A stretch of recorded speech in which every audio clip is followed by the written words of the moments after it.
बाप की बेटी शिल्पी को मुकेश पसंद होता है, लेकिन दोनों के बीच हैसियत की दीवार खड़ी होती है।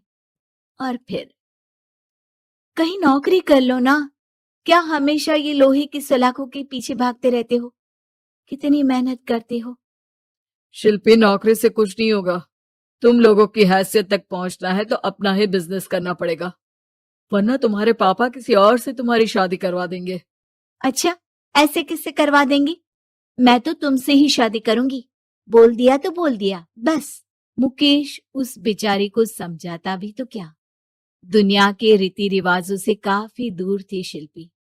भले ही बड़े बाप की बेटी, लेकिन सादगी इतनी कि क्या कहना। बेटा शिल्पी, कल तुमको देखने लड़के वाले आने वाले हैं, तैयार रहना।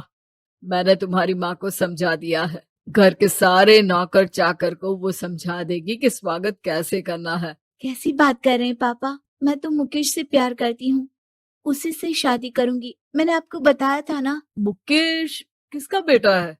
वो स्टील किंग सिंघानिया का, या वो जो बड़े ज्वेलरी वाले हैं मेहता, उनका? नहीं नहीं पापा, अ, वो अपना ही काम करता है, लेकिन एस्टेब्लिश नहीं है अभी। पापा, वो आपके पास तब आएगा जब कुछ बन जाएगा। आप प्लीज थोड़ा सा वक्त दे दीजिए। पिता को शिल्पी की बात पर गुस्सा आ जाता है। वो उससे कुछ नहीं कहते और शिल्पी की माँ के पास जाते हैं। ये संस्कार देकर बड़ा किया तुमने शिल्पी को, और कैसे मैं किसी भिखारी के साथ उसकी शादी कर दूं? कौन है ये मुकेश? मैं जानती हूँ, बड़ा ही होनहार लड़का है।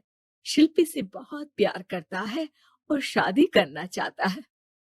अरे ऐसे कैसे मैं किसी से भी अपनी बेटी की शादी कर दूं? कोई भी उठकर आए और कहे कि मैं शादी करना चाहता हूं तो मैं शादी कर दूं? कान खोल कर सुन लो, कल उसे अच्छे से तैयार कर देना, क्योंकि जो लड़का मैंने देखा है शिल्पी के लिए, वो करोड़पति घर का बेटा है, समझी?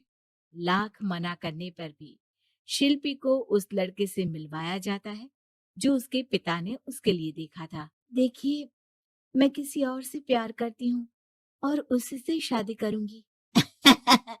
ये तो बहुत अच्छी बात है कि तुम किसी और से प्यार करती हो, क्योंकि मैं भी किसी और से प्यार करता हूँ। लेकिन शादी तो हम दोनों को ही करनी होगी, जानती हो ना, ये बिजनेस और ये सारा कुछ। शिल्पी को समझ में नहीं आता कि वो क्या कह रहा है, लेकिन वो समझ जाती है कि वो लड़का भी किसी और से प्यार करता है। पिताजी, वो भी कह रहा था कि वो किसी और से प्यार करता है। हाँ तो करने दो ना, हमने तो नहीं रोका।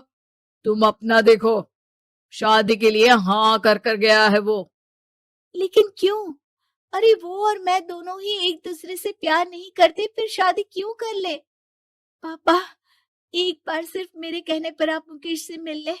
पिता शिल्पी के कहने पर फॉर्मेलिटी के लिए ही सही, लेकिन मुकेश को घर बुला लेते हैं। देखो, ज्यादा वक्त नहीं दे पाऊंगा। ये बताओ कि शादी के बाद कहाँ रखोगे उसे? 2 कमरे के मकान में? नहीं सर, मैंने 2 साल के बाद का सारा प्लान कर लिया है। मैंने आयरन इंडस्ट्री खड़ी करने के लिए पूरा ब्लूप्रिंट तैयार किया है। मेरी खुद की जगह है दादाजी की। बस थोड़ा फंड का अरेंजमेंट हो जाता तो काम शुरू कर देता। अच्छा, मतलब तुम यहाँ फंड रेज करने आए हो?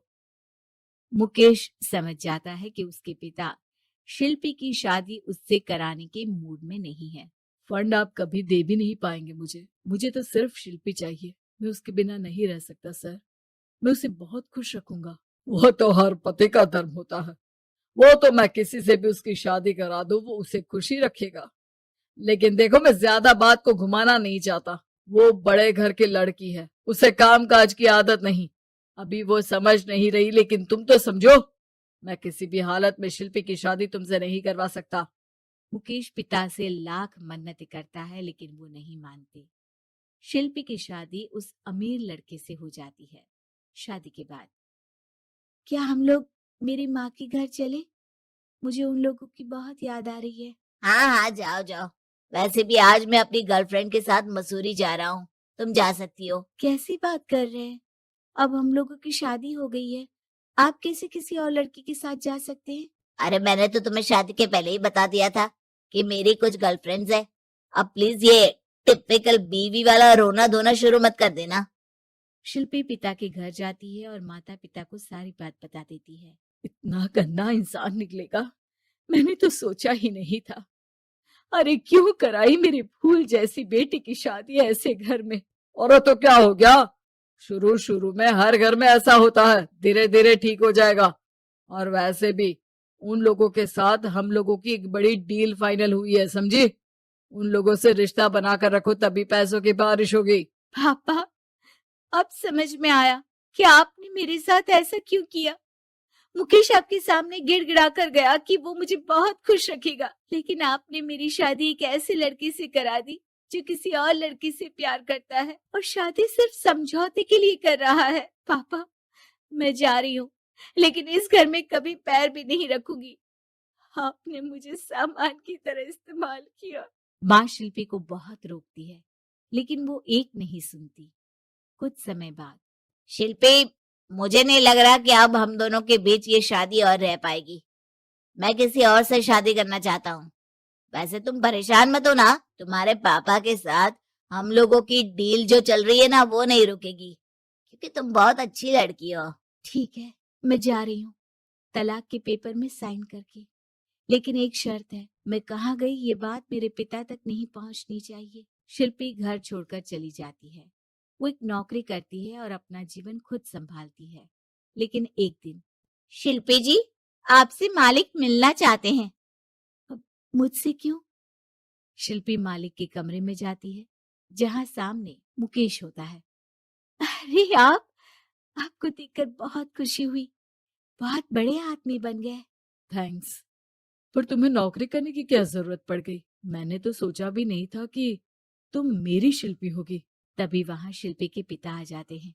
शिल्पी, तुम्हारे बारे में माँ से पता चला। घर चलो बेटा, मुझे माफ कर दो। मुकेश, मैं यहाँ अपनी कंपनी के काम के लिए आया हूँ।